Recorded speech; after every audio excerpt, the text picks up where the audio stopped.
It all started during one of those rare family dinners when I felt both out of place and obligated to be there. My name is Emily, I'm 31, and I've spent most of my adult life carving out a space for myself in a world that seemed designed to reward everyone but me. My older sister, Jessica, always took the spotlight growing up. She was the golden child, straight as prom queen, and eventually the one who married a man our parents adored. Meanwhile, I was the one labeled as independent, which, in our family, was just a polite way of saying less favored. Working as an investment analyst in the city had its perks, but it was exhausting. I'd saved diligently over the years, skipping luxuries and holidays to put away enough for what I'd come to see as my ticket to freedom, a small, serene house in the countryside. The dream wasn't just about a house. It was about finally finding peace, about having a place that was mine, untouched by judgment or comparison. That night at dinner, I sat quietly, letting the usual chatter wash over me. Jessica was recounting yet another tale of her children's achievements. Her stories were always a mix of pride and subtle reminders of her domestic bliss. My parents listened intently, hanging on every word, their faces lighting up with approval. I'd learned to stay out of the spotlight during these moments. It was easier to let them have their dynamic than to try and insert myself into it. But then it happened. I mentioned my plan just casually, almost without thinking. I told them I was considering buying a house out of a city. It was as if I'd dropped a glass on the floor. The room grew uncomfortably silent for a moment before my mother's eyebrows shot up in surprise. Jessica's fork hovered midair, and even my dad, who rarely weighed in on personal matters, looked up from his plate with mild curiosity. A house. My mom's voice had that sharp edge I'd grown accustomed to over the years. I could see the wheels turning in her mind, calculating what this meant, how it fit into her mental hierarchy of accomplishments. I nodded, trying to sound confident despite the sudden scrutiny. Yes, I'd been saving for years. Yes, I'd found a few promising options. Yes, it was something I wanted for myself. I didn't elaborate too much. I knew better than to expect enthusiasm. Jessica's expression shifted, that practiced mask of supportive curiosity she always wore when she wanted to appear gracious. But there was something else behind it this time, something I couldn't quite place. It was almost as if she was amused, smug. I couldn't tell. The rest of dinner was a blur. My parents steered the conversation back to safer topics, and Jessica didn't press me for details. Still, I couldn't shake the feeling that I'd said something wrong, or at least something that had set off alarm bells in their minds.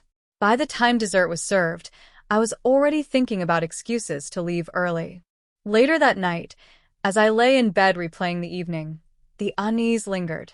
There had been a moment, a fleeting glance between my parents and Jessica, that stuck with me.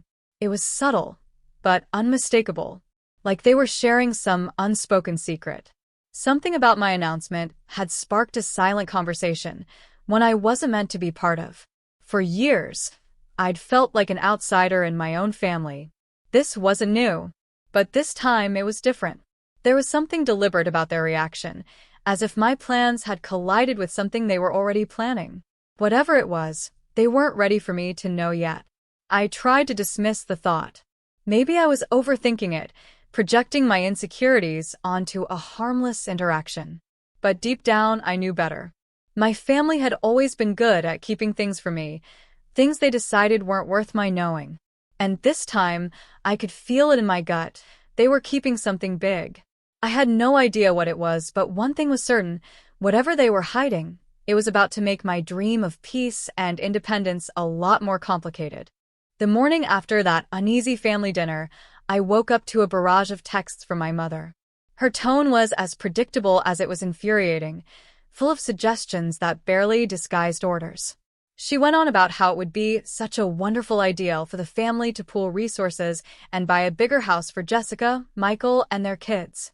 She framed it as a logical step, since Jessica's family was growing, while I was still single and living in my modest apartment.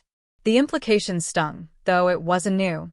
In my mother's eyes, my life was perpetually in a holding pattern, waiting for the moment I would finally fulfill the role she'd imagined for me, a wife and mother.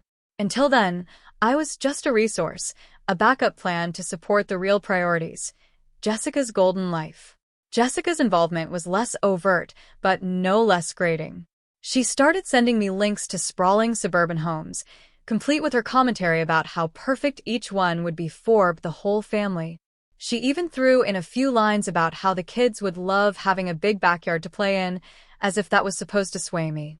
The audacity was almost laughable. They didn't even try to hide their expectations. It wasn't just about money, it was about control. They saw my hard-earned savings as a means to further solidify Jessica's pedestal, while I was supposed to stay in the shadows, living in a rented apartment and sacrificing my dreams for theirs.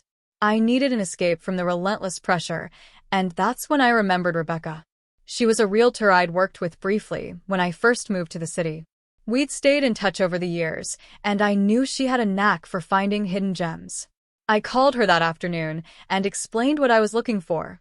Something small, quiet, and far away from the chaos of my family's expectations. Rebecca didn't disappoint. Within a week, she had a listing that sounded almost too good to be true, a 2-bedroom cottage just outside the city, surrounded by trees and within walking distance of a lake. It was everything I'd imagined and more. The day I went to see it, I felt an unfamiliar sense of calm wash over me. The cottage was modest but charming, with a wraparound porch and a cozy interior that felt like it had been waiting for me. The moment I stepped inside, I knew this was it. This was the place where I could finally breathe, where I could be myself without anyone's judgment or interference. Standing in the sunlit kitchen, I could already picture how I'd arrange the furniture, the bookshelves I'd build, and the garden I'd plant. For the first time in years, I felt a spark of genuine excitement for the future. It wasn't just a house, it was a promise of freedom.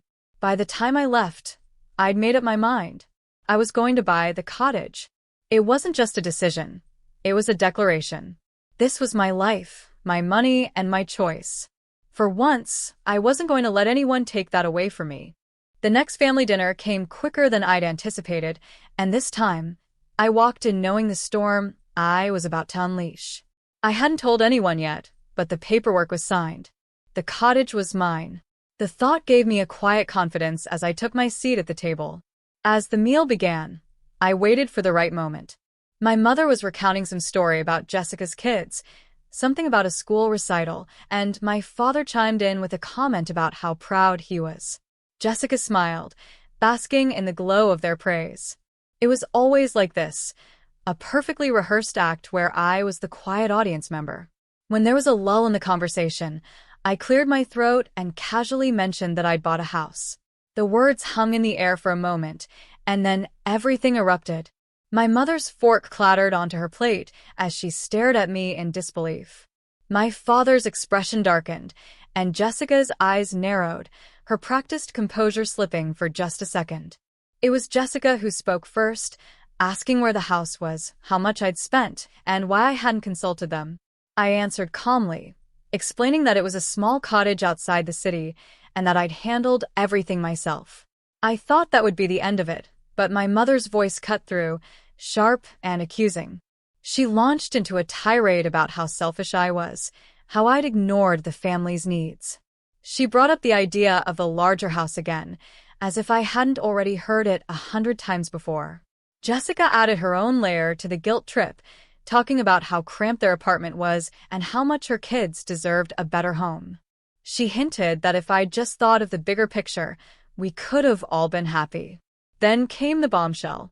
My mother, with a calculated calmness, suggested that I let Jessica's family move into the cottage. They could live there temporarily, and when they could afford it, they'd pay me back. It was absurd. I knew Jessica well enough to know that temporarily would become permanent, and paying me back would never happen. They weren't asking, they were demanding. I took a deep breath, trying to steady myself. Every fiber of my being wanted to lash out, but I kept my voice steady as I told them no.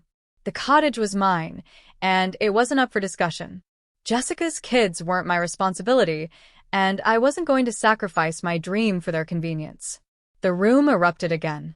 My father called me ungrateful, My mother accused me of betraying the family, and Jessica's face twisted with a mix of anger and disbelief. The accusations flew fast and heavy, each one hitting like a punch to the gut. But I stood my ground. I'd worked too hard and waited too long to let them take this from me.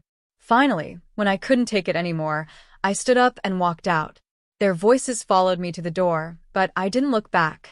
As I drove home, the weight of the evening settled over me. I knew this wasn't over. My family wasn't going to let this go easily. But for the first time in a long time, I felt like I'd truly stood up for myself, and that was a victory I wasn't willing to give up. After that explosive dinner, I braced myself for the fallout. It didn't take long for my family to launch their counterattack. The calls began the very next morning. My mother, then Jessica, then my father. When I didn't answer, they started leaving voicemails, their tones ranging from pleading to furious. My inbox filled with messages that alternated between guilt trips and outright demands. When I ignored their calls, they expanded their efforts. Friends of the family began reaching out, parroting the same lines about how I was being selfish, how I was tearing the family apart, and how Jessica's kids deserved better. They framed it as if I was some villain standing in the way of my nieces' and nephews' happiness. It was suffocating. I realized quickly that I needed to take drastic measures to protect my sanity. I changed my phone number, cutting off one of their main channels of attack. I locked down my social media accounts, removing any chance for them to air their grievances publicly or rally others to their side. And when the time came to move into the cottage, I hired a professional moving company, ensuring I could make the transition smoothly and without interference. But my family wasn't done. They escalated their tactics, reaching out to mutual friends, acquaintances, and even distant relatives to paint me as the ungrateful daughter who turned her back on her family. They told anyone who would listen that I was hoarding my success, while Jessica struggled to make ends meet. The narrative was carefully crafted to make me look like the villain. I won't lie, the social backlash was brutal. People I'd known for years suddenly started treating me differently, their judgment evident in every interaction. I began avoiding gatherings, declining invitations, and shrinking my social circle to only those I trusted completely. The isolation was painful, but it was better than subjecting myself to the constant criticism. Through it all, I held firm. The cottage had become my sanctuary, a physical reminder of everything I'd worked for. Every box I unpacked felt like a small victory, a step toward the life I'd envisioned for myself. Even as my family's campaign against me raged on, I refused to let them take this from me. By the time I settled in, the noise had started to quiet, not because they'd given up, but because I'd stopped giving them the satisfaction of a response. I knew the battle wasn't over, but I also knew one thing for sure. I wasn't going to back down. This was my life, and I was done letting them control it. In the weeks following my move, a sense of peace settled over me that I hadn't felt in years. The cottage, with its quiet charm and gentle surroundings, became my haven. Each morning, I woke to the sound of birds instead of traffic, and each evening, I watched the sun dip below the horizon, painting the sky in hues of orange and pink. It was a far cry from the chaos I'd left behind, and I embraced every moment of it. I threw myself into transforming the cottage into a true home. The small garden out back became my sanctuary. I spent hours planting flowers and vegetables, finding joy in the simple act of nurturing something and watching it grow. The physical work was therapeutic, and for the first time, my mind wasn't clouded by the weight of expectations or the fear of judgment. Work, too, felt different. Remote and far removed from the city, I found myself more focused and productive. The stress that had once felt overwhelming was now a distant memory. My evenings were spent curled up with a book or experimenting with new recipes in the cozy kitchen. Life had slowed down, and it was exactly what I needed. In the quiet moments, I often found myself reflecting on everything that had led me here. The years of feeling overshadowed, the constant comparisons to Jessica, the relentless push to prioritize her needs over my own. It all seemed so distant now. For so long, I'd let those dynamics define me, but now I saw them for what they were, a pattern I had finally broken. I thought about my family's reaction, the way they tried to twist my independence into selfishness. It hurt, but it also clarified something I'd always known deep down. Real family doesn't manipulate or guilt you. They support you, even when they don't fully understand your choices. And if they can't do that, then maybe they aren't the family you need. This realization didn't come with bitterness, though. If anything, it gave me a sense of freedom. I didn't need their approval to validate my decisions. I didn't need to carry their burdens or fix their problems. For the first time, I was living my life on my terms, and it felt incredible. The cottage became more than just a house. It was a symbol of everything I'd fought for. Every corner of it reflected my choices, my values, my dreams. And as the seasons began to change, I found myself looking forward to the future with a sense of hope I hadn't felt in years. My life wasn't perfect, but it was mine, and that made all the difference.